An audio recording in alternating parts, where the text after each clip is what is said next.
The ICG is a community of independent market researchers who collaborate, share knowledge and experience to deliver value to fellow members and to clients. If you're an independent researcher and want to connect with over 400 like-minded people, gain access to our knowledge base, get inspiration, support and advice from other members, then why don't you join us? Either visit our website, theicg.co.uk/join, or email us at membership@theicg.co.uk. If you're a client company and want to connect with the largest resource of expert independent researchers in the world, with proven expertise across all markets, categories and techniques, then why don't you contact us? Either visit our website, theicg.co.uk/connect, or email us, connect@theicg.co.uk. If you're a supplier and want to promote yourself to over 400 buyers of research services, then why don't you contact us? Either visit our website, theicg.co.uk/advertise, or email us at admin@theicg.co.uk. The ICG, Expert Independent Researchers. You're probably feeling quite pleased with yourself. You've just completed your survey using one of the popular online survey tools. You've achieved the numbers required and it completed on time. Now you've got your data and you know you want to produce some great PowerPoint charts, but you're scratching your head about the best way to do it. You're under some time pressure and you know that your charts need to be 100% accurate. Creating your charts manually needs some careful copy pasting and there's always the danger of some mistyping. Data Pogo offers you a great solution. Fast, affordable, accurate data reporting. Data Pogo directly links your survey data to PowerPoint, so no copy pasting and no mistyping. Our software takes your data, creates data tables, and all the charts you'll ever need to make a great presentation. That will make you feel happy. We can create your charts for you, or you can use our Office Report software to create your own. Data Pogo, fast, affordable, accurate data reporting. Okay, good morning everybody. So I'm here to show you some new tricks and things in PowerPoint 2016, but also some features that you have existing in the more modern versions of PowerPoint that use the ribbon at the top here. So as I said, I'm using 2016. So hopefully what I show you, you might want to feel as though you want to upgrade to the new system, especially because there's a cool feature right at the end that I impressed Arthur with the other day as well. So to start off with then, I just want to go through really very quickly the basics of creating a presentation and just making sure you're used to using something called layouts. So I'm just going to go up to the new slide button here, and within this button you'll see you get some layouts. Now a lot of people decide to just use blank all the time and then just put text boxes on and then diagrams, etc. and so on. But often formatting becomes an issue if you use the blank layout, and I'll explain more of that later on. But what you should be using are these particular ones here. So title and content, if you need a title at the top and then bullets or charts or diagrams underneath. And we've got other layouts here too, but you can see these little dotted boxes at the top. This means that you can put a title in. So if I click on title and content to create a new slide, you'll see I get a title area and a bullet area, and then these icons that I can just drop any sort of object in. And this will ensure, by using these layouts, that every slide you create, the title will be in exactly the same position with exactly the same fonts and settings. There's nothing worse than seeing and watching PowerPoint presentations and the text moves slightly, the title moves slightly from every slide, and that's highly likely because you haven't used the correct layout, or you've used a blank layout and then just drawn a text box in for a title. So what I'm going to do is just take out this slide for the moment and show you, even with these slides that I've got created here, I can change the layout very quickly. So if I go up to layout at the top, I get the same set of layouts, and you can see that I've got a title and content one chosen already, but I can change this to a 2 content layout if I want to, and you can see it just pops up with another set of bullets for me to use, and I can just drop a table or a chart in as well. Where if I go back to layout again and I choose comparison, that will give me an area to put subheadings in above it, but it's all nicely positioned for me. And if I want to go back to what I had, I can just go back to title and content there. So you can see it's very quick to readjust your slides without you having to manually move things around and reformat. So you should be using those layouts wherever possible. Now, of course, you can change your settings if you want to, your format of the slides anyway. So if I go back to this first slide, and I decide that I want a different color on my title, so I just select the outer box, and then I can just go and choose different color, different fonts obviously, so different sizes, and I might want to make the box smaller, and I might want to rotate it with the arrow, and even move my sub area there, move that out the way, rotate it, format it. And then I decide, ugh, I don't like those settings. And it's too late to use undo because I might have saved my presentation, or I might have closed it and then I reopen it and decide I don't like it. Well, because I've used these layouts, I can then go and press reset, and it will reset it back to the original layout, which happens to be, in this case, the title slide layout. So that is so useful when you're having problems with formatting. Well, you won't have problems with formatting if you use these layouts correctly, because you can just reset it. If you had used the blank layout and then put text boxes in, you cannot use reset. It doesn't know what to reset it to. So that's a really useful feature you should be using all the time, is using the layouts, the proper layouts wherever possible. You only use the blank layout if you need a large chart to cover up the whole slide, or diagram, etc. But if you need titles on it, then always use one of the other options. Now if I go down to slide 2, just looking at bullets, I always get asked about bullets, particularly how to create sub-bullets. So if I click into my Italy line here, and I want that to be a sub-bullet of Spain for some reason, I just press my Tab key, and that just indents it, ready for a sub-bullet. If I want to make it a main bullet again, I can just press Shift-Tab, and that just brings it back to be a main bullet. I can also use these buttons up here. Some of you might be familiar with these. So this will just increase the list level and decrease the list level. And actually, I can keep on increasing the list level here and then take it back up again. So you can have sub-bullets within sub-bullets. I wouldn't advise that though. With PowerPoint, keep it simple. Just have 1 or 2 levels there. Now, that was just really creating your content and working with the layouts and the bullets there. But what happens if you wanted to set up the design of your presentation?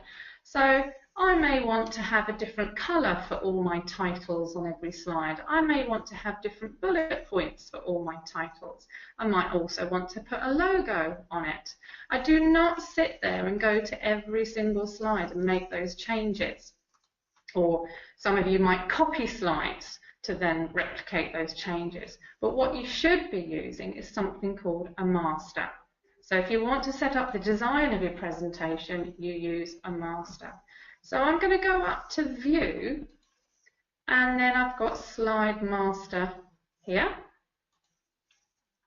And it just changes my screen to take me into sort of the design layer of PowerPoint. So you've got 2 sort of layers going on. You've got the content where you type up the content, and then you have your design layer.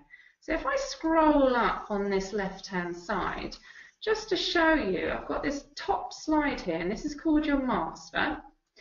And then you can see underneath, I've got all these other slides sort of linking from that master. Now, all these other slides are actually the layouts that I showed you from the new slide button or the layout button. So this is my title layout.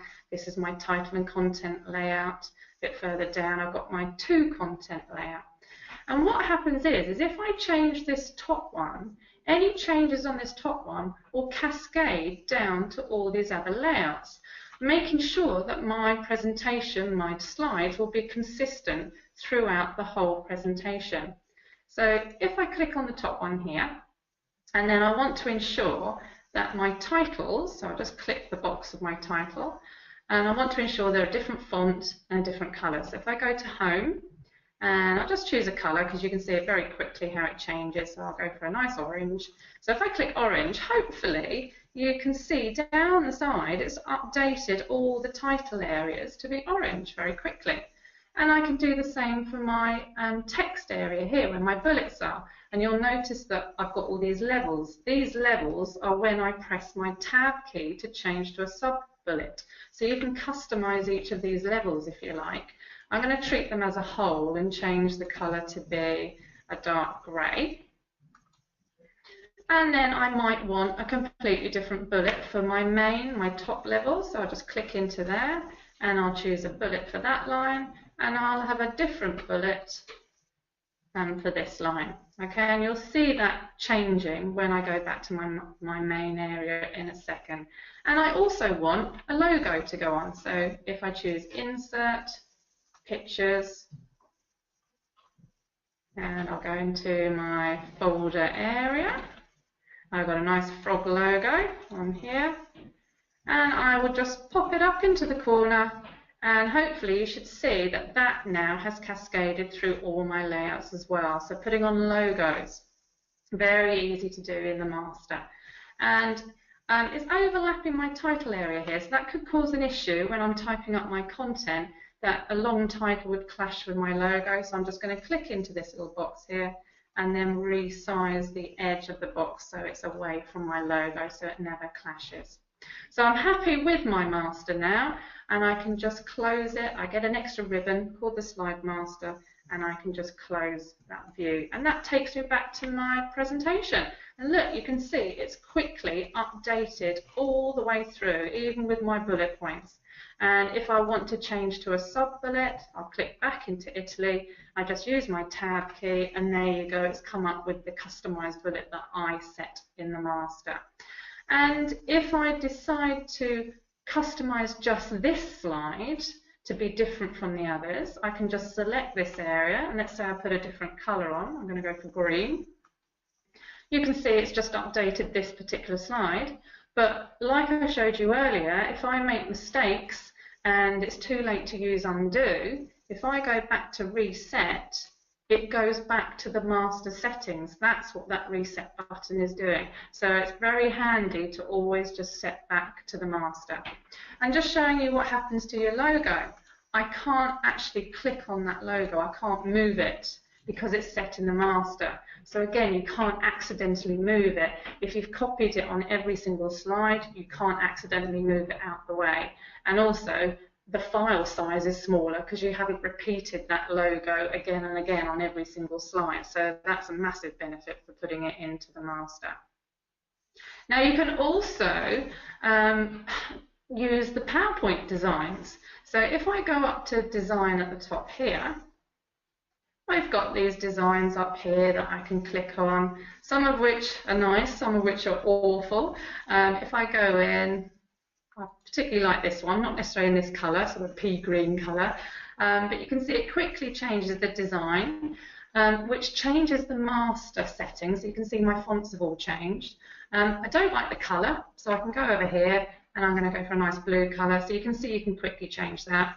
And if you want to customise it even further, if you do quite like using these designs, you can customise it by going into the master again. So if I go back to View, Slide Master, it takes you back in, and if I just scroll to the top, you make sure you're in the top slide to make any changes, and it will just cascade through. So I can change my title colours, I can change my text colours, and so on.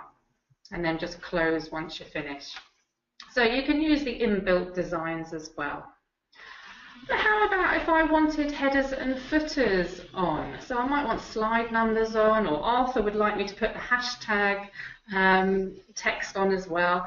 So to put these on, just go to Insert, Header and Footer, and I can add a date and time, and I can choose to update it automatically. So tomorrow it'll have tomorrow's date on it, or I can choose to have it fixed so it will never change, and that will go on the left-hand side of my slide. And then I can choose to have a slide number, which will go on the right, and I can choose to have a footer. So this is where I'm going to put the hashtag in. So hashtag ICG LBP. And I'm not going to show it on the title slide. So if I tick that box and apply to all, you'll see it doesn't appear on this first slide, but it does appear throughout the remaining slides. And any new ones that I insert will carry on with those footers as well. Now, if I find I don't like the fonts of my footers, again, because it's going to affect the whole presentation, I can go back into my master and change those in my master. So View, Slide Master, scroll to the top to make sure it changes for everything, and then I can select just the footer areas. I'm just using my Shift key to click on each one. Oh, not quite all of them. So Shift key here, and then just change the colour. So I'm just going to go green, or go orange, so you can see it a bit more clearly. And I can make it a bigger size. There we go. And then I just close my master, and you can see it's updated throughout each slide. So very easy to do. And if I wanted to remove my footers, I just go back into Insert, Header and Footer, and I would just untick all of those options and apply to all. But I'm actually going to leave them on. So there you go, just working with the design and setting up your headers and footers. Now, the next feature came in version 2013. And let's say I want to change the colours of my 3 bits of text here. And I want to actually use the red colour from my branding, from my frog branding. And you might be familiar with RGB colours and the colour numbers, but I can't remember what they are. So what I can do is this. I can use something called an eyedropper tool. So if I go to Home and go to my text font colour, and there is something called Eyedropper. And if I click that, I can then hover on my logo, and you should be able to see the different colours popping up, the green, the blue, and the red. And if I click on red, it will actually pick up those colours, which is fantastic if you don't know your corporate colours or your branding colours. And you can also pick up colours from images, photos, anything. And you can use it not only on text, but on shapes and diagrams. You'll get it on all the colour buttons. You'll see in any colour button, you'll see an eyedropper tool. And it actually remembers the recent colour there too, so I can reuse it again later on. So that's your eyedropper tool. How about working with images then? So pictures, we all use pictures. So I'm just going to get an image under Insert Picture. And I'm going to have a nice beach scene to warm us up today. So I'll just drop my image in, just resize it a little bit to fit it better on the slide. And you can see as I move it around, you might be able to see sort of little lines popping up to align it correctly. Okay, but if I want to format my picture, make it a little bit more interesting, as soon as I insert my picture, I get Picture Tools Format. Every object that you insert, you'll get extra tools, whether it be drawing tools, chart tools, SmartArt tools. I have to be careful how I say that, SmartArt. But now, because we're working with pictures, we've got picture tools here. And then I can just change to different styles. I can put borders on. This is quite a popular choice, this drop shadow rectangle. A lot of organisations use that to make their pictures look a bit more interesting. And if I click on the drop down arrow, I can even get it looking like a postcard type effect. So there's some quite nice choices in there.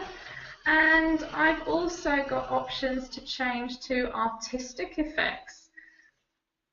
May not be useful for your type of work, but I have seen them used really well on conference slides when you have them on a big scene, and you can set them with animation to sort of blend in, which is nice. Comes up very effective. You might use color settings. That's quite useful if you want to change to black and white settings. Different options here, different theme colors, and then go back to normal. Or if you take your own pictures to use, you can actually correct them using these brightness and contrast settings and sharpen options. Very handy.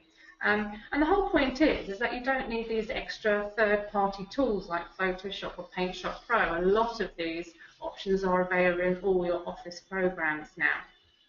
But what is really cool is this feature here, Remove Background. So what I'm going to do is insert another picture. Now I'm going to get this chap on my screen. And I want to cut out all of the background so the chap is actually on the beach. So watch this. I click my picture, go over to Remove Background. Most of it goes pink. And if I just move it up slightly to take account of all the sea underneath, all the water. Don't want to go too far, don't want to cut off his toes. But as soon as everything in the background has gone pink, I just click away, and wow, look at that. And then I can just pull him over, I'll get him cartwheeling on the sand, make him a bit smaller so it's a bit more real. And look at that, took me a few seconds, or not even many seconds at all, to remove that background there. So very handy. So there you go, a little bit on working with images there. Now, if I go on to the next slide, working with shapes. I don't actually use a lot of shapes anymore because you've got SmartArt for creating diagrams. So you might have drawn shapes to create flow diagrams, so arrows and text boxes and things like that. But you can actually use SmartArt to do that more effectively. But occasionally I'll use shapes to sort of annotate diagrams, lines, boxes, that kind of thing.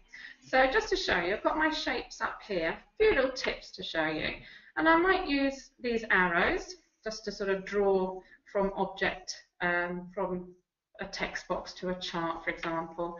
And if I draw my line, you can see it's sort of quite wobbly and I can sort of angle it in any direction.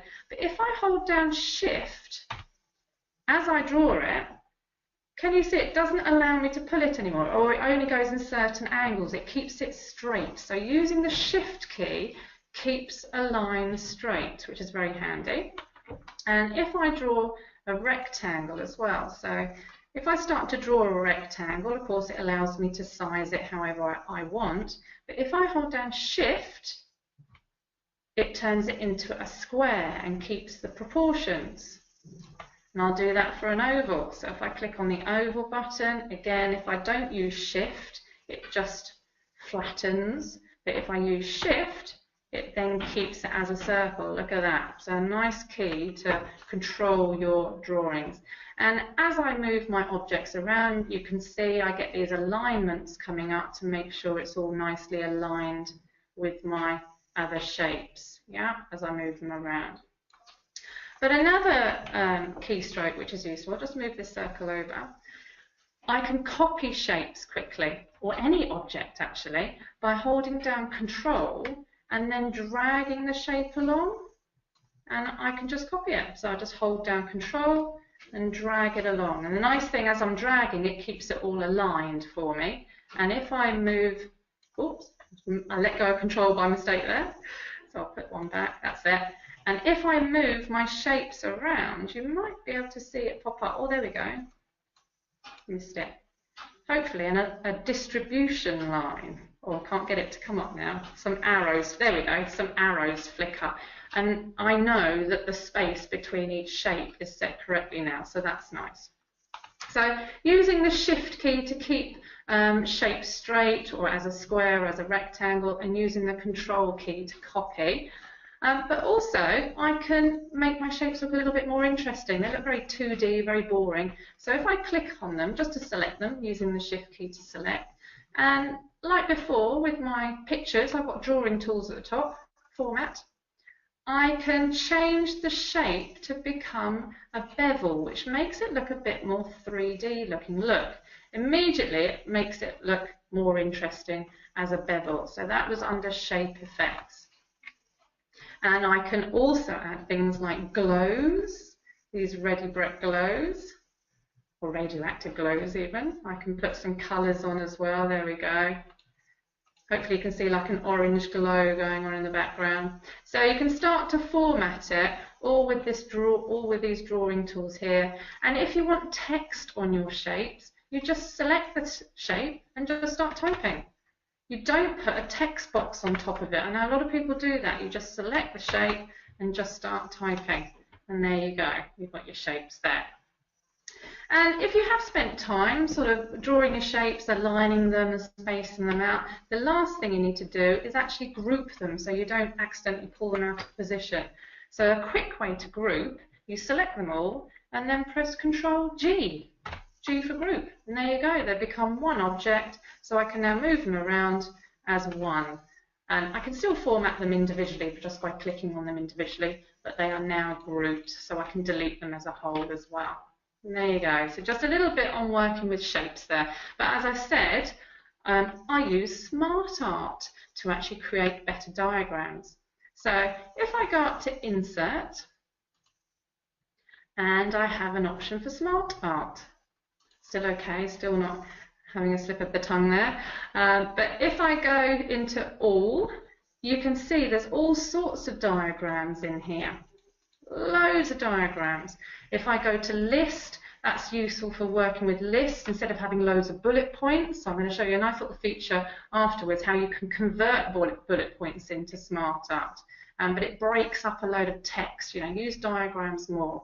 Process diagrams, lots of arrows. Cycle diagrams, very popular. Hierarchy, organizational charts. Relationships. So lots of things down on this list. But I'm just going to go into the cycle one, because that's quite a popular one to choose from. So just choose the basic one and choose OK.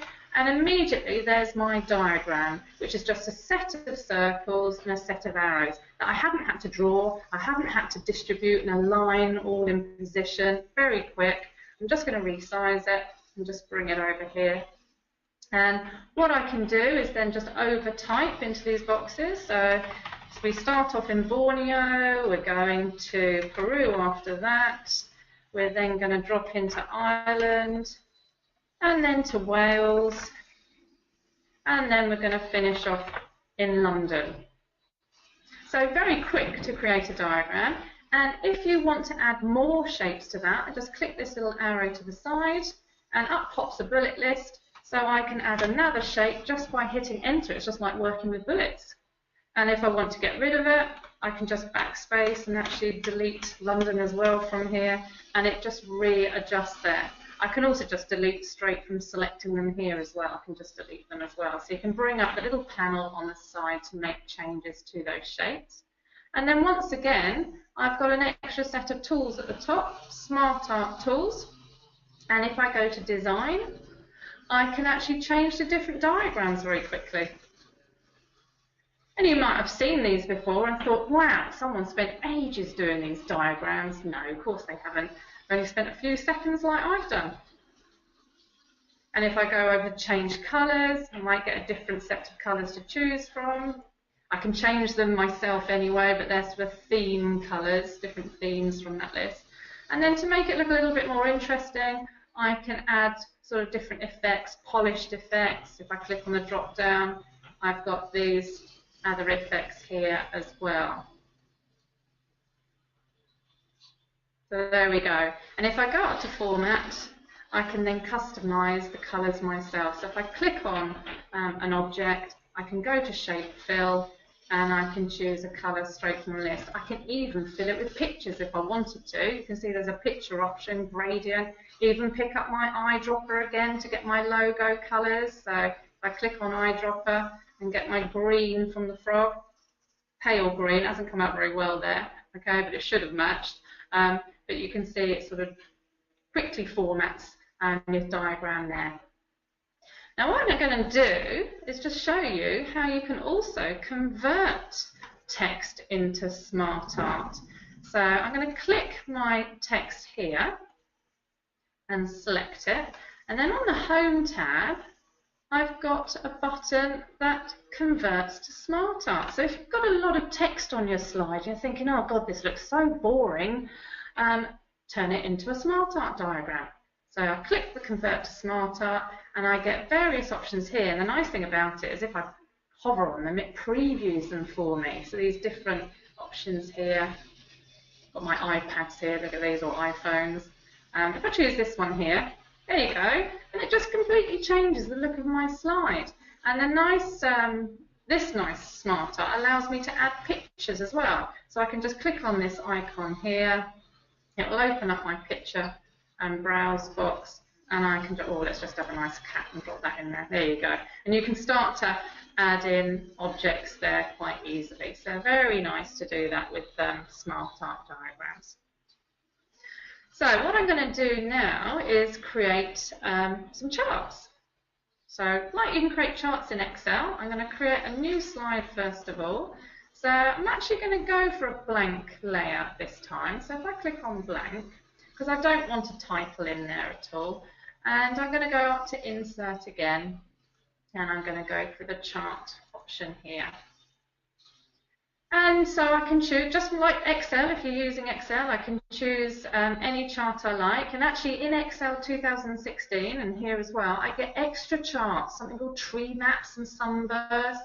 I'm not going to go into these now, but it might be something for you to have a look at if you're interested. So you get 6 new chart types in Office 2016. But I'm just going to keep it very simple with the column one. So I'm just going to click on this one and choose OK. And there we go, I've got my chart, and it comes up with a little data sheet, so I can over-type what I require. So if I just type in my years at the top, I'll start off with 14, and then I fill it across to do my years, and I'll do category 1. I'm going to do visitors to each location, so I'm going to do my Disneyland and Euro Disney. And then I think Devon was the local place to visit. And I've got category 4 there, which I don't need. So I'm just going to hover in this corner bit and then just drag it up so it just hides that information from my chart. But I could drag it back again if I needed it later. Look, so it just plots it back again, which is quite nice if you just want to temporarily remove it. And then I'm just going to close my data sheet. And there we go, there's my chart. And once again, as before, I get chart tools, so I can start to change the look of my chart with different designs at the top. And you've got all these in Excel as well. It's exactly the same. So I can just go along. I've got different colour options. I'm using quite a bluey-greeny theme at the moment. You'll notice I haven't got very many choices on colours because it's the design I've chosen is to be like this. I can change the colours myself in a minute anyway. But what else I can do is on the right hand side I've got this little plus sign here where I can start to add titles in and different elements to my chart. So if I just tick on axis titles, you can see it just puts on these little areas here, so I can start labeling it up. So this is visitors in millions, and the bottom bit is the destinations. And I could put a chart title in separately here as well. So total visitors, etc. And if I don't want grid lines, I can see these lines running across my chart. I can go down here and untick them and take them off. I can put on a data table, so a little area here. I can take off data labels, which are the numbers for each of the columns. So you can see you can plot those, or even change position by going into this little arrow. And I can put them inside the end, or insert the base, inside the base, or even have data callouts on this new version. Not sure whether I like those, but outside end, here we go. So you can customize it and add bits and pieces using this plus sign. And what else you can do is I can filter, which is really good in these new versions. So if I click on this filter button, you might be familiar with filters just working on Excel data, but I can actually say, right, I'm not interested in all my years, I just want to see 2014 data, and apply it, and you can see it just updates the chart. And then I can select it all again, and then just decide I don't want all the locations, I just want Disneyland, and apply it. So you can really go to town with your charts in in Office 2016. So I'll put it back to all of it again. And then if I want to change the colours myself, I just select one of the columns and you can see it highlights all three in the same data. Go up to Format and I can change my colour to be orange. Lovely bright colours, just what you need on a cold day, and green. And once I've set all that up and I think, I love these colours, I would want to use these for all my charts in future, you can save this as a template, and it's the same in Excel as well. So if I right click, save as template, you can see I've actually created one already, so I'm just going to overwrite this. So I'll just save over the top and say yes. So if I now go and create a new slide, do another blank one, insert chart, you'll see straight away I've got my templates. Click on the ICG one. It doesn't look quite like mine at the moment, but if I choose OK, there you go. There's all my colours, everything's stored there. The only thing I need to do is update my data, and then it will start to put all the information on correctly for me. But it's saved all the colours and the formatting, which is really handy. So you can right click and save as template. Now I'm just going to get rid of this extra slide. I don't need this one. So there you go, a bit on charts there. But what I've got to show you next, I think, is one of the best features within the Office programs, and particularly PowerPoint. So another new slide as a blank one. You might be familiar with inserting screen images, screen dumps into Excel or into Word, as part of a report. And you might be using print screen on your keyboard, you might be using Snagit, you might be using Snipping Tool. There's lots of tools out there. But as part of Office, you do have something called Screenshot, which is under Insert and Screenshot here. Now what I'm going to do is I'm just going to open up an Excel file. And I want to be able to take the whole of the Excel screen and dump it onto my slides. So if I go back to PowerPoint and Insert Screenshot, what you'll see is a list of all the programs that you have open. So I've got my Excel open, I've also got filing open. You could have the internet open, you can have non-Microsoft Office open, and you can still dump those in, so Adobe products, all sorts of products you can dump in. So if I just click on the Excel screen, and it just drops it straight in, look at that. And I can resize it, it's just a picture, so I can format it using all the picture tools that we saw earlier. Now, if you think that's cool, how about this? Let's say I just want part of my screen, so just the chart, or even just a set of buttons, which for me has made my life so much easier for creating manuals, instruction manuals, and so on. So if I go back to PowerPoint, Insert, Screenshot, and then down the bottom, Screen Clipping, and I click that, and it takes me back to Excel, and straight away it goes grey. I can just drag over the part that I want, and then it just dumps that straight onto my slide. Look at that, just a part of the screen, and that was with screen clipping, so really, really useful. Now, if you like that, as taking screen images, you will love this next one. How about creating your own video recordings? So again, I'm just using a blank slide. If you have to create instructional videos, for me, perfect, because I'm in training. I want to show people how to quickly create a chart, for example. I don't have to do a set of bullet points or a set of screen dumps. I can actually do a mini video. So watch this. If I go to Insert and Screen Recording on the right-hand side, and what happens is it takes me to my last used program, so it's Excel, and it's gone grey, so very much like screen clipping, I can cut out the part of the screen that I want to record. So I've taken the whole screen. I've got this little play back toolbar here, so it's going to record my audio and it's going to record my mouse pointer. You can turn those off if you don't want to do that. And then I just click record. So now, in 3 seconds, it will start recording. So what I'm going to do is just delete my chart. Everything I do now is recording, and I want to select my data, and I want to go and insert a chart, and I'm going to use recommended charts. Lots of charts to choose from here, but I'm just going to choose this one here, and OK. And once I've finished my little session, I can just hover up the top, the playback toolbar comes back, and I can stop the recording. And as soon as I stop, it will just drop it back into PowerPoint. Look at that, as a video. Now, before I show you the video, I know you're on the edge of your seats now, ready to watch it. I'm just going to resize it a little bit here.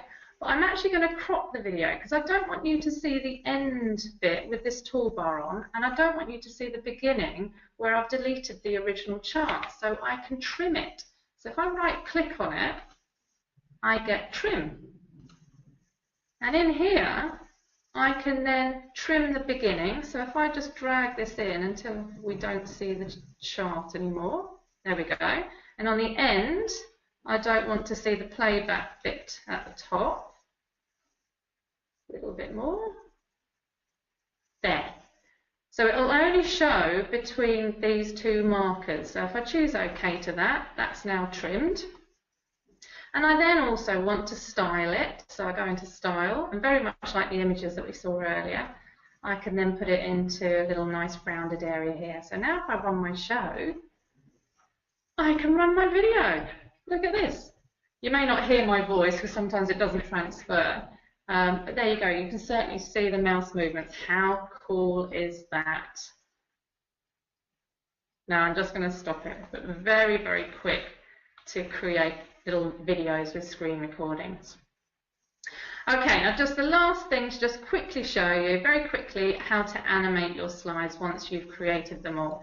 So first of all, you've got something called transitions up the top here, which is the movement as you go from one slide to the other. So I can just click on fade, push, wipe, all sort of subtle ones here. Once I've chosen one, I can just go on to another slide and I can choose another setting. And if I go on to the third one, I can even choose some really exciting ones. I've got things like origami. Look at this on the new one. Not that you would perhaps use for your business work, but it's quite fun to play with. I've got airplanes. Look at this. You might want to stick with your subtle ones, though, which are near the top, so fade ones. So you just go throughout your presentation and you can mark those. And then if you want to animate your text and your objects, you just use animations at the top. So if I go to animations and click into my bullet points, and let's say I want those coming in one by one, I just click on fly in and it will automatically come in one by one as a preview, but when I run my presentation I will click and each one will come in when I click. And I can change directions with effect options. So I can come in from the side or from the top right. There you go, very easy to do. So if I go on to the next slide, I can even set my chat to come bouncing in. So here we go, bounce, look at that. And I can even have my diagrams animating. So if I click on my SmartArt here, I can get it to fly in with different directions again, but also I can get it coming in one by one. So right down the bottom here, one by one. So as I present, it will just come in on my click. And I'll do that for my chart as well, because it's very useful for charts. So if I click on my chart and fly in, but one by one, so, or by series, you've got different options with charts, there you go, or by category.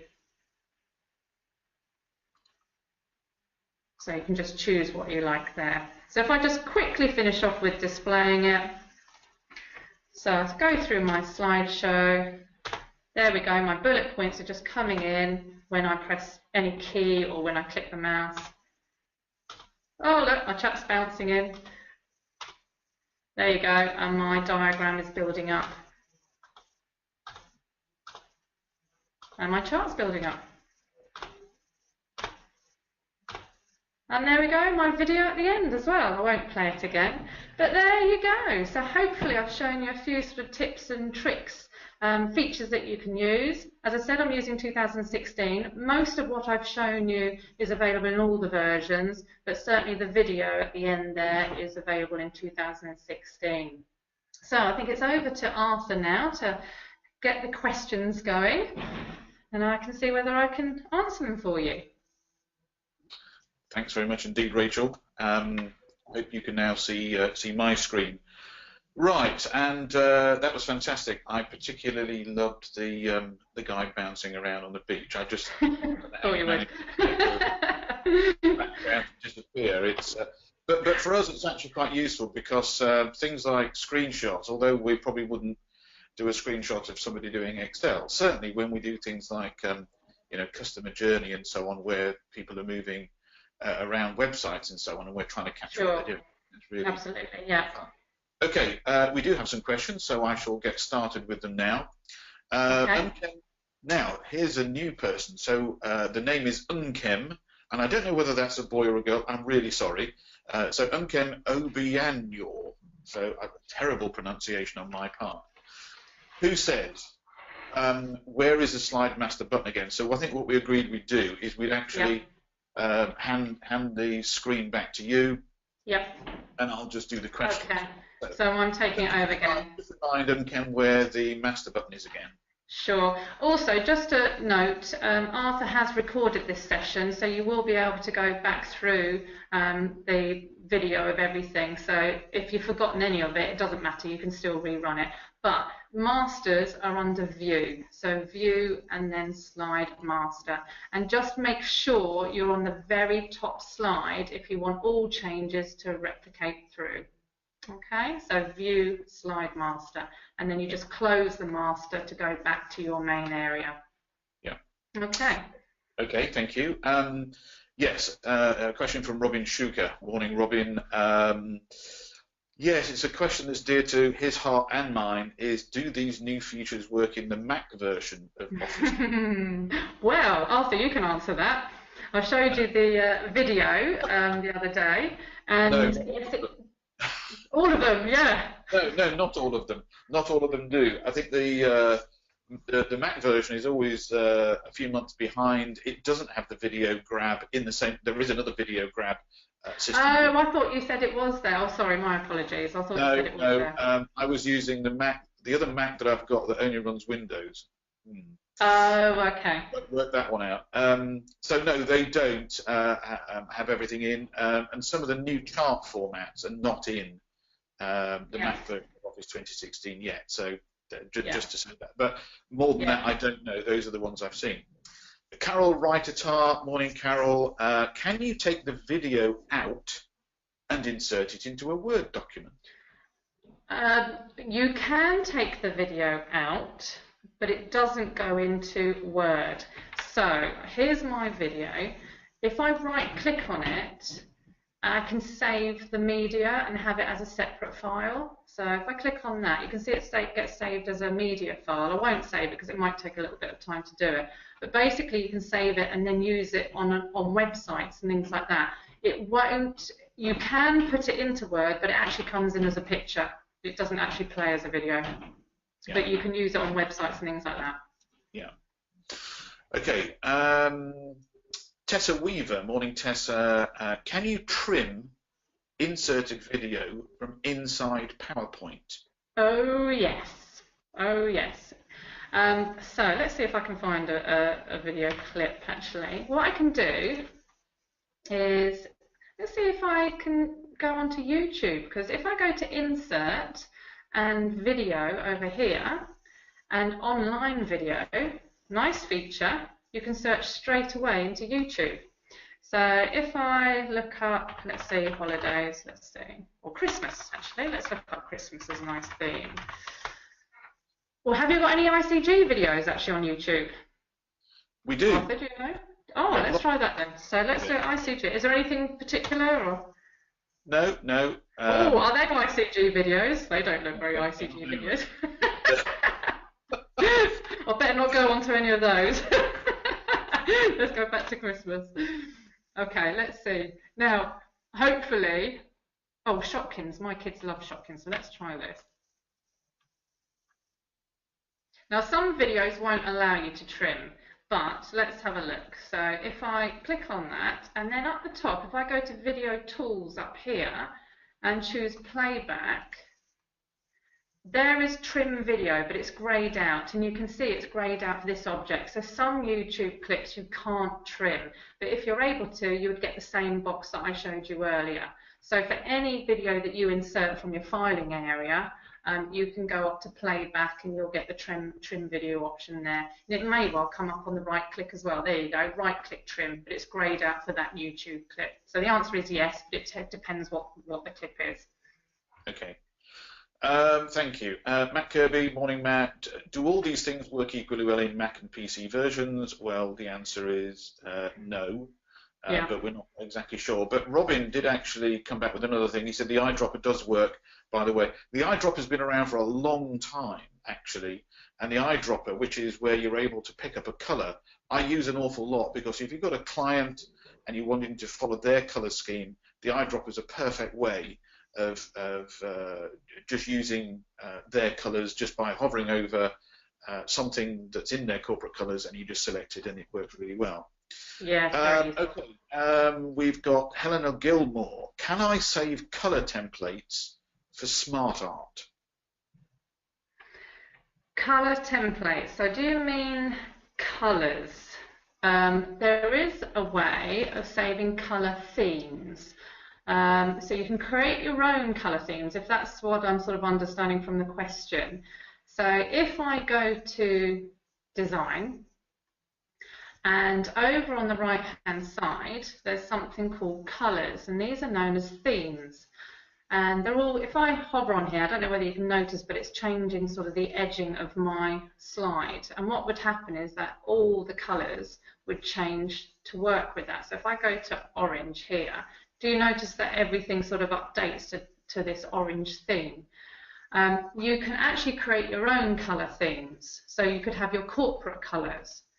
So if I go into colours here, down the bottom, I can customise colours, and then you can go in and actually, it takes a little bit of time to work out where the colours are going, but you can control all your charts, etc. So if I go into accent colours here and then more colours, I can actually pick up those RGB codes, which I mentioned earlier, so you can actually match it to your corporate colours. So once you've saved this theme, then you can apply those to all your diagrams and charts. So I hope I've answered that correctly. If not, I'm going to leave my email address at the end, so you can contact me directly if need be. So you can create your own colour themes, not necessarily specific to SmartArt though.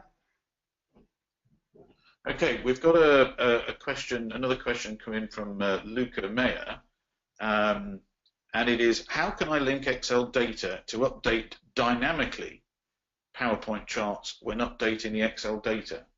Okay, nice question. Right, I'll use this slide here. So if I go back to Excel, I've got my chart here.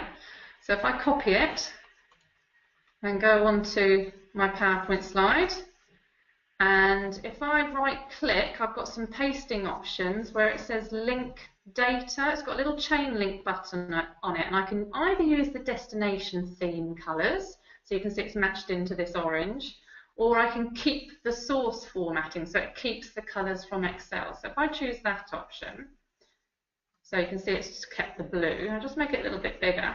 So the question was, if I change the data back in Excel, does it update my charts? So if I go back to Excel here, and I change my 2014, I'll do 300. So you see that Disneyland Florida has just gone through the roof.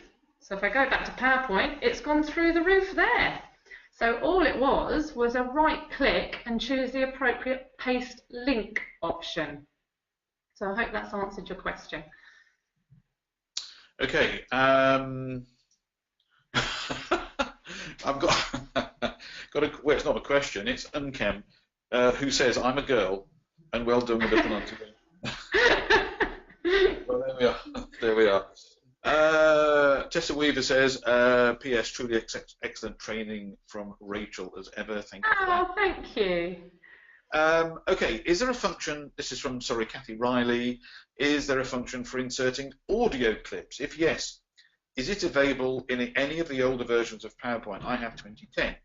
And can you trim the audio in the same way that you can with video clips? Thank you. So, can you insert, can you trim is the question. Right. you can insert. Let's just check you can trim. I'm not sure you can trim, but let's have a look. So insert, and over on the side you've got audio, and you've had this for many years. So if I click on audio, I don't think I've got any audio clips actually, but if I just click on there, let's see if there's anything. I might have something on my drive. Bear with me a second. These are my training files for all my courses. Oh, let's have a bit of Faulty Towers. Who remembers that? Okay, so I just found a clip, and if I play it, can you hear it? A little bit of Faulty Towers. Oh, and I've just seen you can trim the audio. So if I stop that, up on the audio tools at the top, there is trim audio. So the answer is yes, you can trim it in the same way. So just drag the markers. So there you go. Okay, brilliant. Okay, Teresa Hadfield just says, thanks very much for a great presentation. Again, Rachel. Now, Thank you. I think we've got a really key question here, which Okay. is, and it's Debbie Matthew, and she says, is it worth moving to Office 360 just for the latest PowerPoint? Well, I think that's a question of discussion and debate, but I don't know whether everybody's aware, but you can get the complete Office suite for £80 a year, complete Office suite, and you can have it on 5 machines. And for people And who don't, devices. 5 And devices. devices. That's right, Yeah. yes. Yeah. So iPads, things like that. Yeah. Don't have 2016, I really don't know why you don't. I mean, it's 80 quid, you pay it every year, of course, and you've always got the latest version of all the Office suite. And as I say, you can put it across 5 machine devices. So there we are. That's my view. What's your view about the functionality that's in PowerPoint now, 2016 versus, let's say, 2010? First of all, I definitely agree with you with the cost and everything. It's well worth going for. In comparison to 2010, a lot of it is the same, but you can there's just better animation. There's you've got the video in there.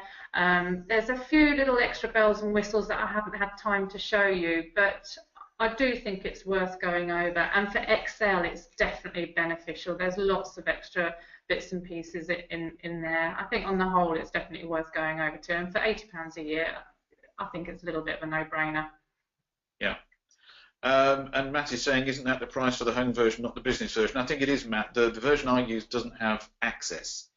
It is the home version, that's right.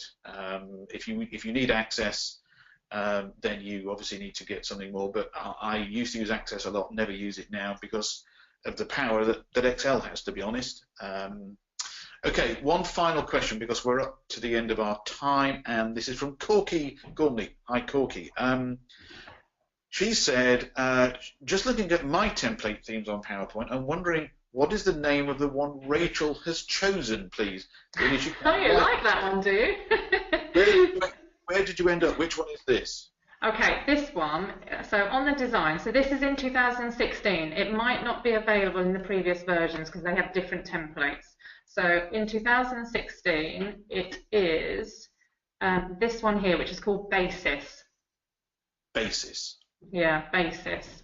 And so if I just put it back to the original one, it's sort of like a mushy pea green, and then I changed the colour to be a blue colour theme. I quite like the blue colour theme.